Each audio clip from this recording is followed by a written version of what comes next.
नमस्कार मित्रांनो, जय महाराष्ट्र. राज्याच्या राजकारणातून अतिशय महत्त्वाची बातमी आलेली आहे. मराठी माणसांसाठी अत्यंत आनंदाची बातमी. मराठी माणूस गेल्या 18 वर्षापासून वाट पाहत होता की राज ठाकरे आणि उद्धव ठाकरे यांनी एकत्र येण्याची तारीख आता ठरली. तो दिवस आता उगवला आणि बैठकीला देखील मान्यता मिळाली आहे. काय बातमी आहेत सविस्तर जाणून घेण्यापूर्वी व्हिडिओला लाईक करून चॅनलवर नवीन असाल तर चॅनलला सबस्क्राईब करा आणि बेल आयकॉन प्रेस करा.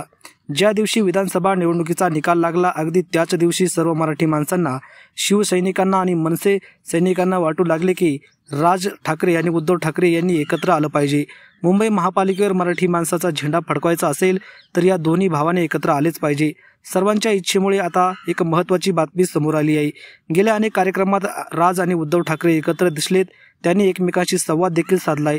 त्यामुळे सर्वांना आता वाटू लागले की जर मुंबई महापालिका भाजपच्या घशातून वाचवायची असेल तर हे दोघे भाऊ एकत्र आले पाहिजे.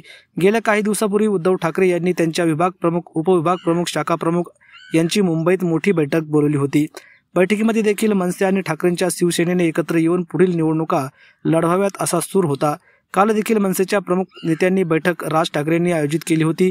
त्यामध्ये सुद्धा मनसेच्या नेत्यांनी सांगितलं की आपण उद्धव ठाकरे यांच्यासोबत जाऊन निवडणूक लढू. त्यामुळे राज ठाकरे यांनी सुद्धा यावेळी होकार दर्शवला आहे अशी सूत्रांची माहिती आहे. त्यामुळे लवकरच पुढील आठवड्यात दोन्हीकडच्या मोठ्या नेत्यांची बैठक होऊन अंतिम निर्णय घेणार आहेत आणि मराठी माणसांसाठी मुंबई महापालिका असो किंवा इतर निवडणुका यावेळी दोन्ही पक्ष सोबत घेऊन लढवल्या जाऊ शकतील. भाजपला जर सत्तेपासून दूर ठेवायचं असेल तर या दोन्ही बंधूंना एकत्र यावं लागणार असं राजकीय वर्तुळात बोललं जात आहे.